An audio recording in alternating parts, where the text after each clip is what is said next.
Good morning students, how are you? कैसे हो आप लोग? उम्मीद करता हूँ आप लोग अच्छे होंगे, घर पे होंगे, स्वस्थ होंगे आप लोग। सो लास्ट क्लास में हम लोगों ने बेटा इलेक्ट्रॉन गेन एंथैल्पी के बारे में डिस्कस किया था।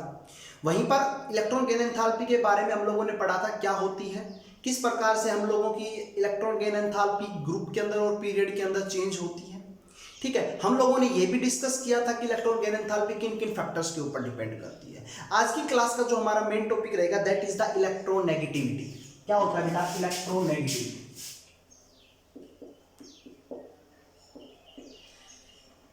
इलेक्ट्रोनेगेटिविटी क्या होती है? इलेक्ट्रोनेगेटिविटी जरा समझ लीजिए इस बात को। बेटा एक वर्ड होता है इलेक्ट्रोनेगेटिव। इलेक्ट्रोनेगेटिव वर्ड क्या होता है?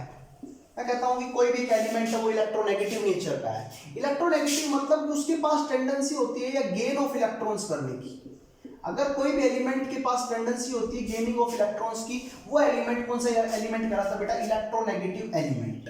क्लियर आप लोगों को? फॉर एग्जांपल जैसे फ्लोरीन है, आप लोग देख रहे हो, या क्लोरीन है ना, ये क्या करते हैं? इलेक्ट्रॉन्स को एक्सेप्ट करते हैं, गेन करते हैं और अपने ऊपर कैसा चार्ज लेते हैं बेटा? नेगेटिव चार्ज लगा रहे हैं अपने ऊपर। तो ये एलिमेंट कौन से एलिमेंट्स कहलाएंगे? इलेक्ट्रोनेगेटिव एलिमेंट्स कहलाएंगे। Electronegative elements. क्लियर आप लोगों को? लेकिन अगर मान लो मेरे पास कोई भी एक एलिमेंट है, मान लो H2 है। क्लियर आप लोगों को? तो H2 कैसे बना होगा? हाइड्रोजन का एक इलेक्ट्रॉन, हाइड्रोजन का एक इलेक्ट्रॉन, इन्होंने आपस में क्या की होगी? शेयरिंग की होगी। तो हाइड्रोजन और हाइड्रोजन के बीच में बॉन्ड बना होगा। दोनों इलेक्ट्रॉन जो शेयर्ड इलेक्ट्रॉन्स हो बिल्कुल कहां पर होंगे? दोनों हाइड्रोजन के सेंटर्स में होंगे। एक एग्जांपल और ले लो, ये क्लोरीन है, दूसरा क्लोरीन, अगर शेयरिंग की होगी तो दोनों के इलेक्ट्रॉन्स कहां पर होंगे? बिल्कुल बिल्कुल बेटा सेंटर के अंदर। लेकिन अगर मैं एक एलिमेंट H ले लूं और दूसरा F ले लूं, तो इसके पास 7 इलेक्ट्रॉन, तो ये इसका एक शेयर करेगा, ये इससे एक लेगा, तो शेयरिंग हो गई। तो आप लोगों के साथ यही होना चाहिए कि सर जो तो शेयर्ड इलेक्ट्रॉन्स वो बिल्कुल सेंटर में होने चाहिए। लेकिन ऐसा नहीं होता है, ये इलेक्ट्रॉन्स आप लोगों को फ्लोरीन की तरफ शिफ्ट होते हुए नजर आएंगे।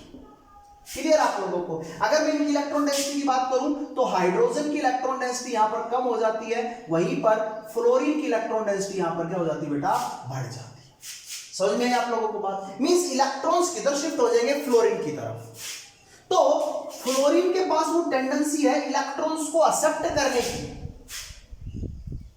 Toward the shared pair of electrons. जो शेयरिंग किए हुए इलेक्ट्रॉन्स है किसी भी प्योर कोवलेंट बॉन्ड के अंदर, उनको अपनी तरफ एक्सेप्ट करने की जो टेंडेंसी है, उसी टेंडेंसी को बेटा हम लोग इलेक्ट्रोनेगेटिविटी कहते हैं।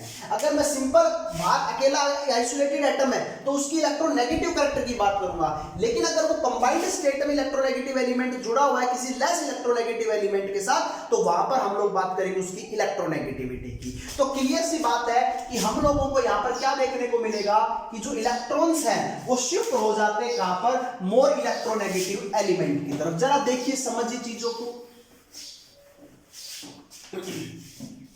मान लो HF था, इलेक्ट्रॉन्स किसने शिफ्ट कर लिए? फ्लोरीन अपनी तरफ कर लिए। तो इसके ऊपर बेटा पार्शियल पॉजिटिव चार्ज और इसके ऊपर पार्शियल नेगेटिव चार्ज। जहां पर इलेक्ट्रॉन्स जाते हैं वहां पर नेगेटिव चार्ज और जहां से इलेक्ट्रॉन्स गए वहां पर positive charge. Why I am saying partially? Because bond dissociate नहीं हुआ है, ओनली शिफ्टिंग ऑफ इलेक्ट्रॉन्स हुई है। और शिफ्टिंग ऑफ इलेक्ट्रॉन्स किसने किया? फ्लोरीन ने किया, क्योंकि फ्लोरीन के पास ज्यादा टेंडेंसी है इलेक्ट्रॉन्स को अपनी तरफ अट्रैक्ट करने की। तो डेफिनेशन की बात करें आप लोगों के साथ, तो डेफिनेशन क्या होगा? What is definition of electronegativity? The tendency to accept the shared pair of electron towards itself. Clear आप लोगों को? क्या बोलेंगे? Electronegativity of an element is the tendency to accept या attract the shared pair of electrons. Clear आप लोगों को? In a covalent bond. तो कोवलेंट बॉन्ड के अंदर क्या हो गया बेटा? पोलैरिटी जनरेट हो गई, और पोलैरिटी जनरेट हो गई तो कोवलेंट बॉन्ड के अंदर भी कुछ ना कुछ परसेंट आयनिक कैरेक्टराइज हो जाता है। इस बात को हम लोग डिस्कस करेंगे जब हम लोग आगे पढ़ेंगे फजांस रूल वगैरह, वहां पर डिस्कस करेंगे। लेकिन अभी आप लोगों को इस बात का ध्यान रखना है कि कोवलेंट कंपाउंड के अंदर भी पोलैरिटी जनरेट हो जाती है। कब? जब उनमें एक एलिमेंट लेस इलेक्ट्रोनेगेटिव और दूसरा एलिमेंट मोर इलेक्ट्रोनेगेटिव प्रेजेंट होता है। क्लियर आप लोगों को? तो ध्यान से रखना, इलेक्ट्रोनेगेटिविटी कोवलेंट बॉन्ड के अंदर से शेयर्ड इलेक्ट्रॉन्स को अपनी तरफ अट्रैक्ट करना ही कहलाती है। क्लियर आप लोगों को? सो इलेक्ट्रोनेगेटिविटी को कैलकुलेट करने के लिए अलग अलग साइंटिस्ट ने अलग अलग मेथड्स दिए, अलग अलग तरीके बताए कैलकुलेट करने के लिए। अल्फ्रेड रोचो स्केल दिया, मुल्की स्केल दिया, उसके बाद पोलिंग स्केल दिया, अलग अलग स्केल्स हम लोगों के पास थे। लेकिन हम लोग अभी जो बात करेंगे वो ओनली किसकी बात करेंगे? पोलिंग स्केल की बात करेंगे। क्लियर आप लोगों को? इसको बेटा डिनोट करते हैं किससे? काई से, और काई को डिनोट करते हैं ऐसे।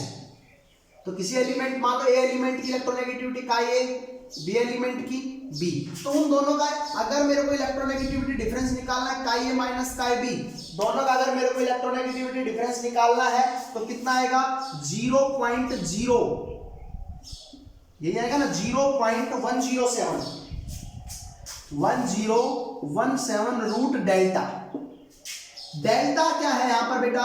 डेल्टा है E A B minus root E A A into EBB.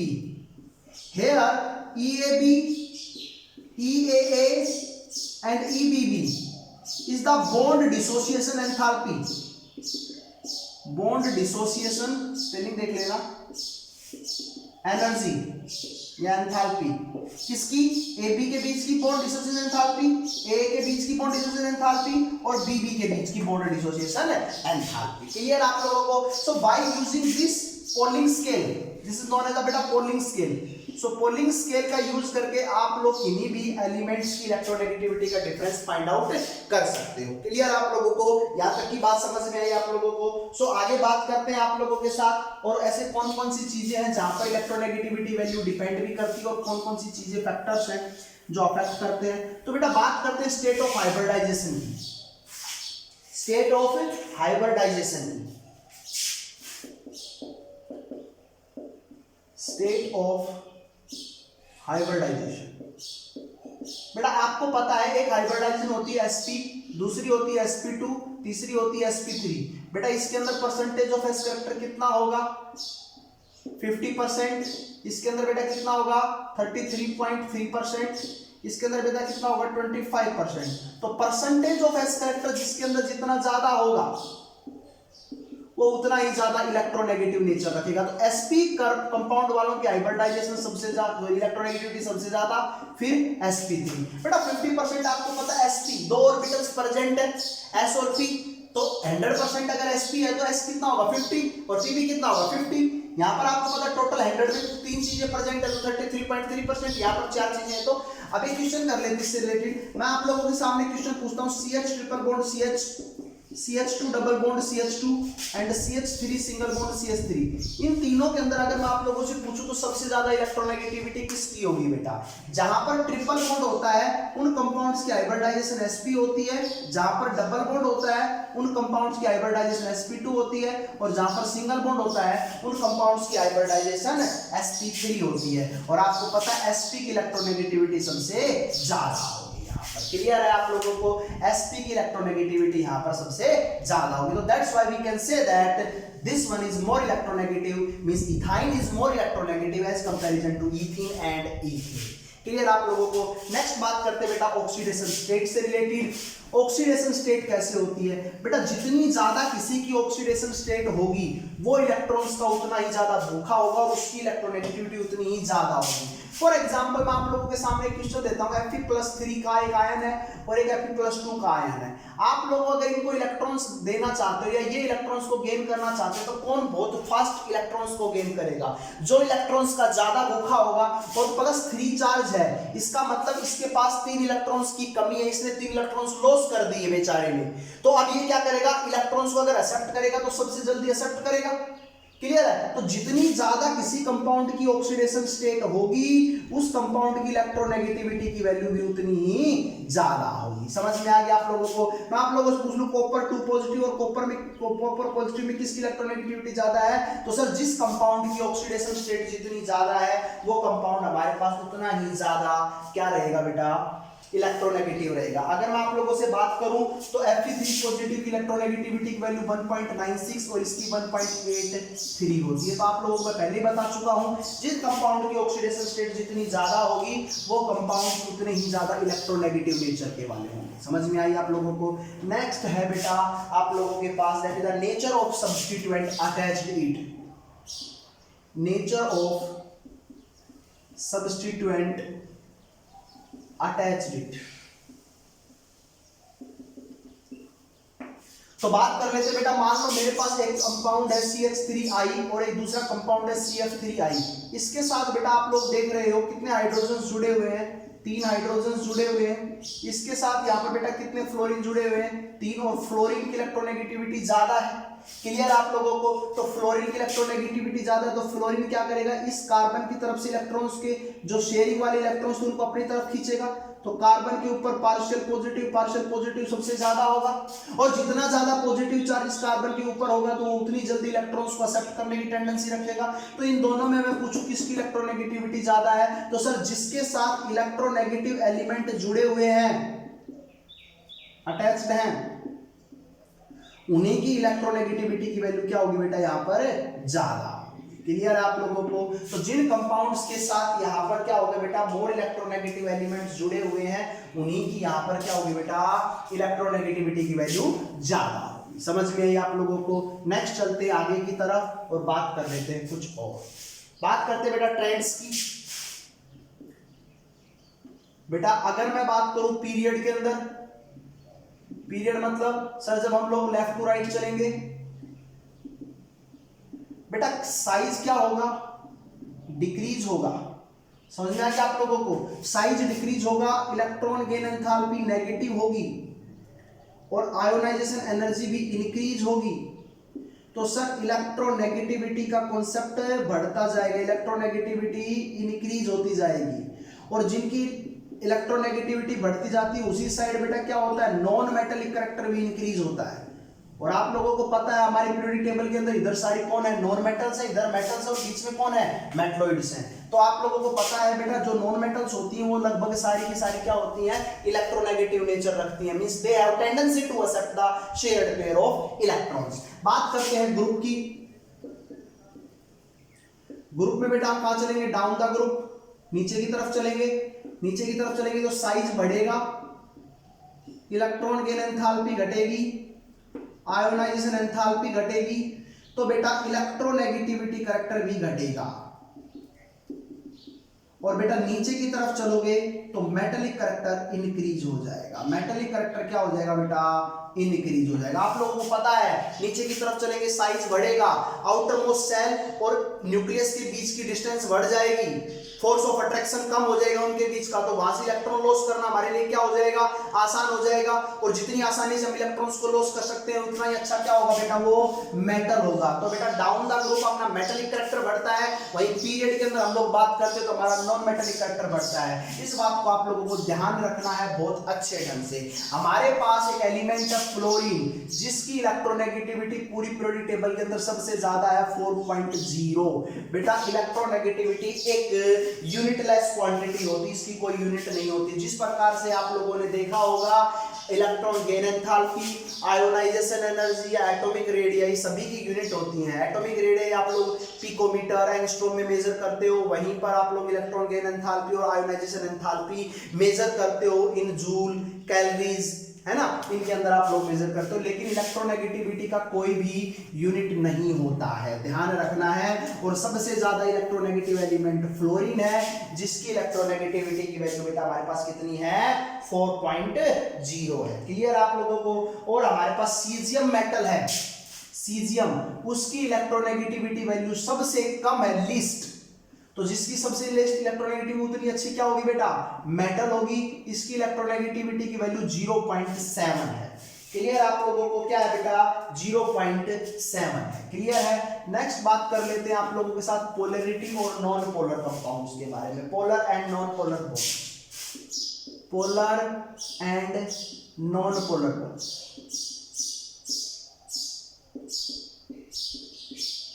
Polar and non polar bonds, अगर मान लो कोई भी दो एलिमेंट्स ने बॉन्ड बनाया हुआ है और दोनों एलिमेंट्स की अगर आप लोग देख रहे हो कि उन दोनों की एलिमेंट सेम है, उनकी जो प्रॉपर्टीज जो इलेक्ट्रोनेगेटिविटी की वैल्यू है वो सभी की क्या है बेटा, सेम है। यहां पर देखो हाइड्रोजन हाइड्रोजन दोनों की सेम है, क्लोरीन क्लोरीन सेम है, फ्लोरीन फ्लोरीन सेम है, ऑक्सीजन ऑक्सीजन, सब की इलेक्ट्रोनेगेटिविटी सेम है। तो इनका इलेक्ट्रोनेगेटिविटी का डिफरेंस, इलेक्ट्रोनेगेटिविटी का डिफरेंस कितना आएगा बेटा, जीरो आएगा। कितना आएगा, जीरो आएगा। और जिन कंपाउंड्स में इलेक्ट्रोनेगेटिविटी का डिफरेंस जीरो आता है वो सभी कंपाउंड्स कौन से कंपाउंड्स कहलाते हैं बेटा, नॉन पोलर कंपाउंड्स कहलाते हैं। कौन से कंपाउंड्स कहलाते हैं बेटा, बोलिए, नॉन पोलर कंपाउंड्स कहलाते हैं। क्लियर है आप लोगों को।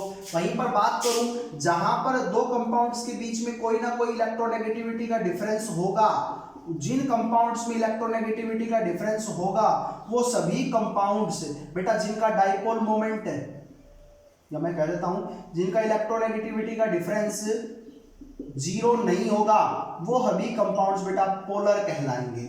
और उन कंपाउंड्स का कोई ना कोई क्या रहेगा, डाइपोल मोमेंट रहेगा। अगर मैं बात करूं यहां पर तो जो कंपाउंड नॉन पोलर है उन कंपाउंड्स का डाइपोल मोमेंट की वैल्यू हमेशा जीरो होती है। क्लियर है आप लोगों को। तो कौन से कंपाउंड्स पोलर होंगे, कौन से कंपाउंड्स नॉन पोलर होंगे, आप लोगों को पता होना चाहिए। क्लियर आप लोगों को। अभी कई बार लोग बोल देते हैं कि आयोनिक कंपाउंड्स सर पोलर होते हैं, कोवलेंट कंपाउंड्स नॉन पोलर होते हैं, लेकिन आप लोगों को इस बात का भी पता होना चाहिए बेटा कि जो कोवलेंट कंपाउंड होते हैं उनके अंदर भी आयोनिक कैरेक्टर अराइज होता है। कब होता है, जब वहां पर जो एलिमेंट्स है उनके बीच में कोई ना कोई का क्या रहेगा बेटा, इलेक्ट्रोनेगेटिविटी का डिफरेंस रहेगा। और वो इलेक्ट्रोनेगेटिव डिफरेंस अगर 1.9 से ज्यादा है तो हम लोग कह सकते हैं कि वहां पर 50% आयोनिक कैरेक्टर और 50% कोवलेंट कैरेक्टर होगा। तो मैं सिंपल सी बात करूं, इसके बीच में अगर इलेक्ट्रोनेगेटिव डिफरेंस 1.9 से ज्यादा है तो वहां पर बेटा या 1.9 है तो 50% आयोनिक कैरेक्टर और 50% कोवलेंट कैरेक्टर होगा। अगर इससे कम हुआ तो आपको पता है पोलर जो क्या बोलते हैं उसका, कोवलेंट कैरेक्टर क्या होगा, ज्यादा होगा, आयोनिक कैरेक्टर कम होगा। लेकिन अगर इससे भी ज्यादा हुआ तो आयोनिक कैरेक्टर ज्यादा होगा और कोवलेंट कैरेक्टर कम होगा। लेकिन किसी भी कंपाउंड में 50% कोवलेंट और आयोनिक नेचर कब होता है, जब उसकी इलेक्ट्रोनेगेटिविटी का डिफरेंस 1.9 होता हो। क्लियर है आप लोगों को। तो ये बेटा आपके पास इलेक्ट्रोनेगेटिविटी से रिलेटेड कुछ बातें थी जो मैंने आप लोगों के साथ शेयर की हैं। अभी बात कर लेते हैं बेटा वैलेंसी क्या होती है, वैलेंस इलेक्ट्रॉन्स क्या होते हैं। क्लियर आप लोगों को। तो आप लोगों से ये छोटी छोटी चीजें हैं जो आप लोग 10th क्लास के अंदर पढ़ के आ चुके हो। वैलेंसी क्या होती है, वैलेंस इलेक्ट्रॉन्स क्या होते हैं, तो आप लोग बता दो बेटा वैलेंस इलेक्ट्रॉन्स क्या होते हैं।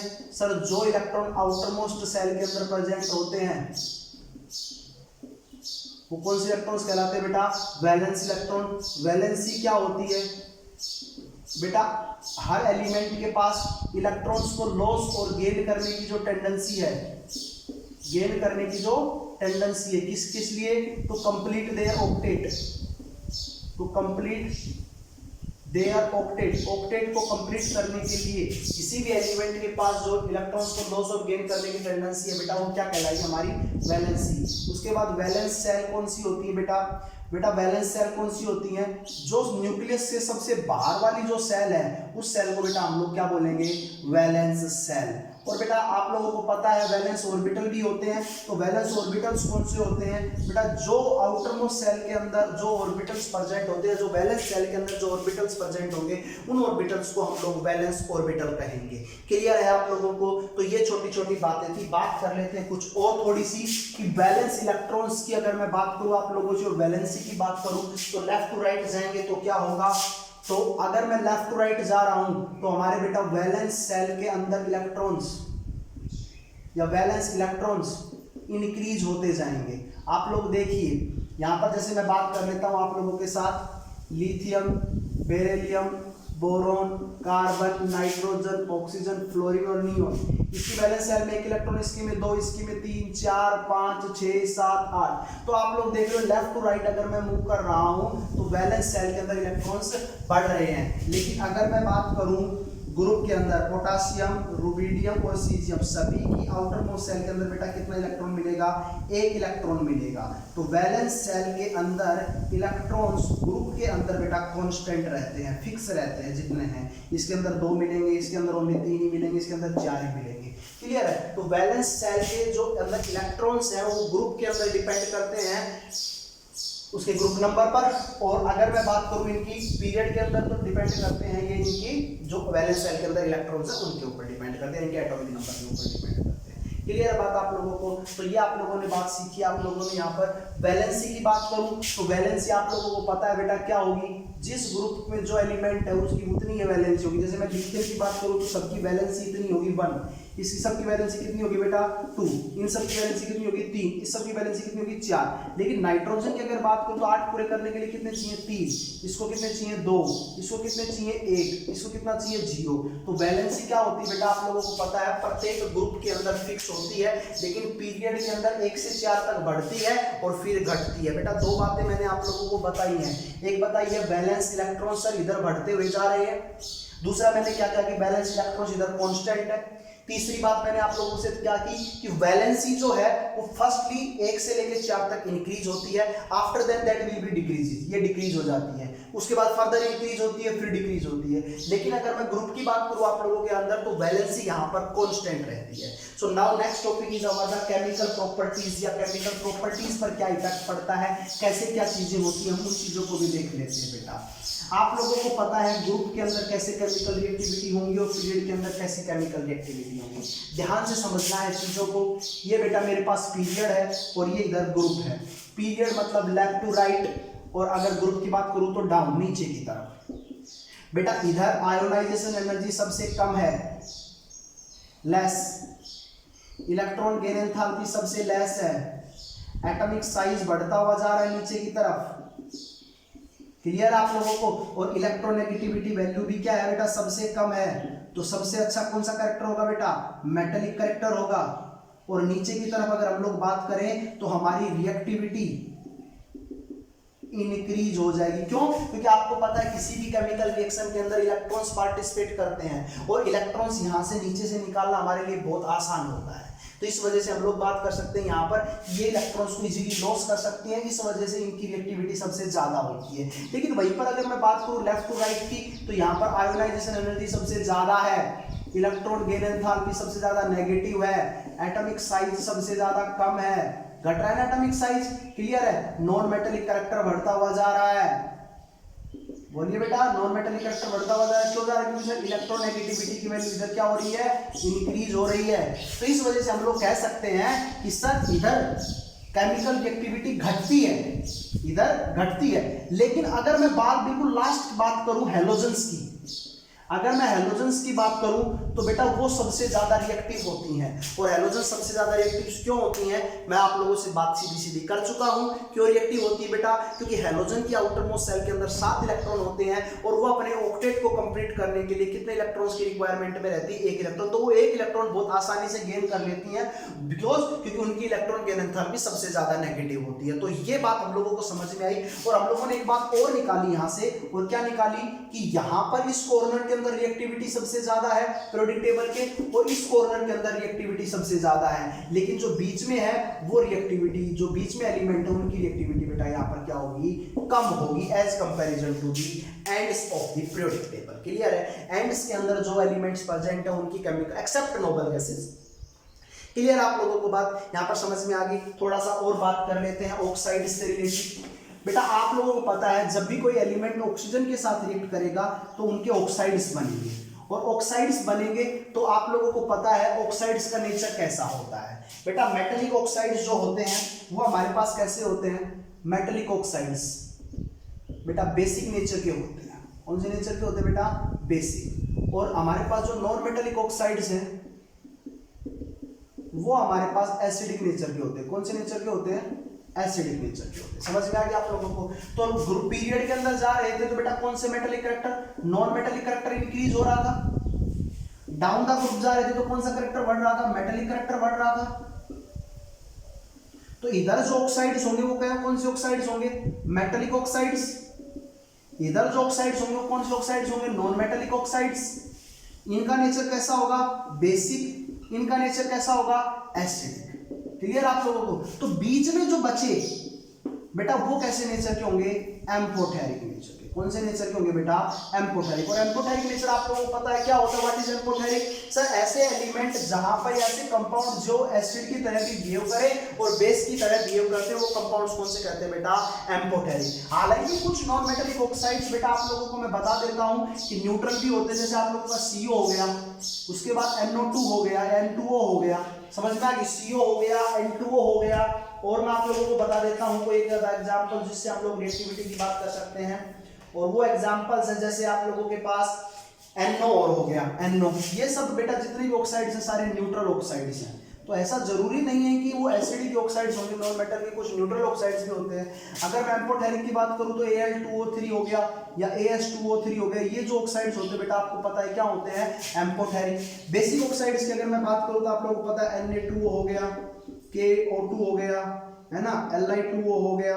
तो ये जितने भी ऑक्साइड्स हैं ये बेटा क्या होते हैं, बेसिक ऑक्साइड्स होते हैं। MgO हो गया, है ना। तो ये जितने भी ऑक्साइड्स होते हैं बेसिक होते हैं, बीच वाले बेटा एम्फोटेरिक होते हैं, और ये वाले क्या होते हैं, अपने पास एसिडिक होते हैं और न्यूट्रल्स भी होते हैं। क्लियर आप लोगों को। तो ये बेटा मैंने आप लोगों के साथ बात की एक्सरसाइज की, क्या बोलते हैं, ऑक्साइड्स की। अभी एक छोटी सी बात और कर लेते हैं बेटा, वो रिलेटेड है हमारी ऑक्सीडेशन स्टेट से। बेटा ऑक्सीजन आप लोगों को पता है एक इलेक्ट्रोनेगेटिव एलिमेंट है, तो इसका मतलब उसके पास भी टेंडेंसी है इलेक्ट्रॉन्स को गेन करने की। क्लियर है, मतलब वो भी अगर इलेक्ट्रॉन्स को गेन करती है तो अपने ऊपर कैसा चार्ज बनाएगी, नेगेटिव चार्ज बनाएगी, है ना। लेकिन ऐसा जरूरी नहीं है, हर एलिमेंट के साथ ये प्रॉब्लम है कि वो किस प्रकार के एलिमेंट के साथ जुड़ा हुआ। फॉर एग्जांपल अगर मैं बात करूं OF2 और अगर मैं बात करूं OH2, क्लियर है, ये दो एलिमेंट है मेरे पास या दो कंपाउंड्स हैं। यहां पर अगर मैं ऑक्सीजन और फ्लोरीन के बीच में देखूं तो मेरे पास यहां पर ऑक्सीजन किसके साथ बॉन्ड बना रहा है, फ्लोरीन के साथ, और फ्लोरीन की इलेक्ट्रोनेगेटिविटी ऑक्सीजन से ज्यादा है। फ्लोरीन की अप्रोक्सीमेटली 4.0 है और ऑक्सीजन की 2.0 के आसपास है। समझ में आप लोगों को बात। तो यहां पर मैं आप लोग देखूं तो ऑक्सीजन क्या करेगा, अपने इलेक्ट्रॉन्स किसको डोनेट कर देगा, किसकी तरफ शिफ्ट कर देगा, फ्लोरीन की तरफ शिफ्ट कर देगा। तो फ्लोरीन की तरफ शिफ्ट कर देगा तो ऑक्सीजन के ऊपर यहां पर कैसा चार्ज आएगा बेटा, +2 का चार्ज आएगा। लेकिन अगर मैं यहां पर बात करूं हाइड्रोजन के साथ, तो हाइड्रोजन और ऑक्सीजन का अगर हम लोग कंपैरिजन करें तो ऑक्सीजन की इलेक्ट्रोनेगेटिविटी वैल्यू ज्यादा होती है। अगर ऑक्सीजन की इलेक्ट्रोनेगेटिविटी की वैल्यू ज्यादा है तो ये इलेक्ट्रॉन शिफ्ट किधर हो जाएंगे, ऑक्सीजन की तरफ, और यहां पर कैसा चार्ज होगा, -2। तो अब एक ही एलिमेंट है, वो दो तरह के चार्ज शो कर रहा है, दो तरह के ऑक्सीडेशन स्टेट शो कर रहा है। एक +2 ऑक्सीडेशन स्टेट शो कर रहा है, एक -2 ऑक्सीडेशन स्टेट शो कर रहा है। लेकिन ये किस तरह से पॉसिबल है, ये पॉसिबल है कि उस एलिमेंट के साथ किस तरह के जो सब्स्टिट्यूएंट है वो जुड़े हुए हैं या दूसरे एलिमेंट्स जुड़े हुए हैं। अगर मोर इलेक्ट्रोनेगेटिव एलिमेंट जुड़ा हुआ है तो उसको इलेक्ट्रॉन लॉस करने पड़ेंगे, और अगर लेस इलेक्ट्रोनेगेटिव एलिमेंट जुड़ा हुआ है तो उसको इलेक्ट्रॉन्स को अपनी तरफ शिफ्ट करना पड़ेगा और ऑक्सीडेशन स्टेट उसकी चेंज हो जाएगी। सो इसी के साथ हमारी ये यूनिट खत्म होती है। हम लोगों ने थर्ड यूनिट को पूरा डिस्कस कर लिया है। हम अपन लोग अपनी नेक्स्ट क्लास के अंदर कौन सी यूनिट स्टार्ट कर लेंगे बेटा, फोर्थ यूनिट स्टार्ट कर लेंगे, और that is the chemical bonding. So आप लोगों को थर्ड यूनिट से रिलेटेड जितनी भी प्रॉब्लम्स है बेटा आप लोग उनको सोल्व कीजिए, आराम से पढ़िए घर पर बैठकर, और कोई भी प्रॉब्लम हो आप वीडियो के कमेंट बॉक्स में कमेंट किया करो, लाइक किया करो, सब्सक्राइब किया करो प्लीज। और आप लोग ध्यान से पढ़िए, चीजों को समझिए, कोशिश करिए। कोई दिक्कत होगी तो आप लोग उसको परेशानी को भी सोल्व की जाएगी, आप लोग अगर हमें बताओगे तो। Okay, so thank you, have a nice day.